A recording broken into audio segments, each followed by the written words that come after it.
I never planned to attend his wedding. I only wanted to see how easily he could lie dressed in white. But fate, or maybe revenge, had a sharper sense of irony than I did. When I stepped into that ballroom, he didn't see me right away. The chandeliers were blinding, the laughter deafening, and he was too busy showing off the wealth that used to impress me once. Then his gaze found mine, a flicker of surprise, quickly replaced by arrogance. That same smug grin that once made me believe he loved me. He lifted his glass toward me.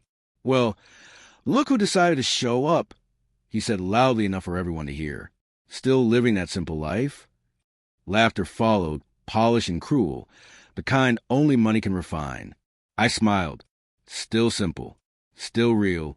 He had no idea. He never did.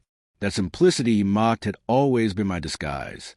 Then his bride turned around, and her laughter stopped cold. Her face went pale, her fingers trembling around her glass.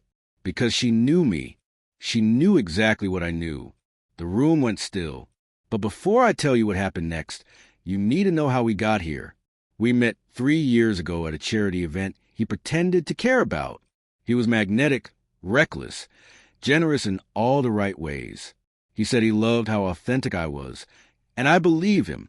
Back then, I believed everything. He told me money didn't matter, that my small apartment, my thrift store dresses, my home-cooked dinners were refreshing. I thought we were partners, not projects. Then one night, I noticed how his phone was always face down when I walked by. At first, I ignored it. Love teaches patience before it teaches pain. But the signs grew louder. Business trips that stretched longer than they should have. A trace of perfume that wasn't mine. Half-deleted messages. Yet, what truly broke me wasn't the affair. It was a betrayal underneath it. He'd been using me, transferring money under my name, hiding his debts behind my spotless record and my trust. The simple girl made the perfect cover for a man with dirty hands. I didn't cry. I started collecting. Every message, every transaction, every lie. By the time I walked away, I already held the keys to his downfall. I vanished for 6 months. He assumed I'd broken quietly, the way women are supposed to, but I was busy, very busy. I filed reports anonymously, funneled evidence to the right agencies, and waited. I built connections in places he never thought I could reach. He lost his job, and somehow he landed on his feet again, engaged to someone better, someone rich, someone whose father happened to be a major investor in the company that had fired him. Poetic symmetry. So when a wedding invitation arrived, accidentally sent to my old email he'd forgotten to delete, I smiled. Seems fate had set my RSVP for me. Which brings us back to ballroom. The bride, Elena, stared at me like she'd seen a ghost. In a way, she had. We knew each other long before she met him. We'd worked at the same nonprofit. She was the one who helped me file the reports against him. She knew every detail of what he'd done. She also knew I had promised to stay silent, as long as he stayed gone. Apparently, he hadn't. Her voice cracked. "You never told me it was him." The crowd turned. His friends went quiet. His smirk faltered. I tilted my head, calm.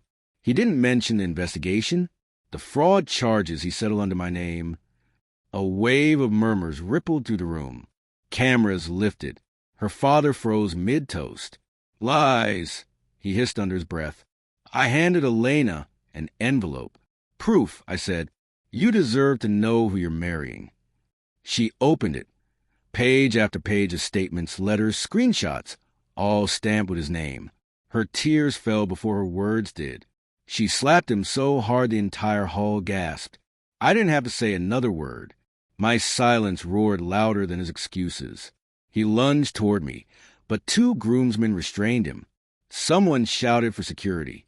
I just watched the empire he built on lies crumble piece by piece.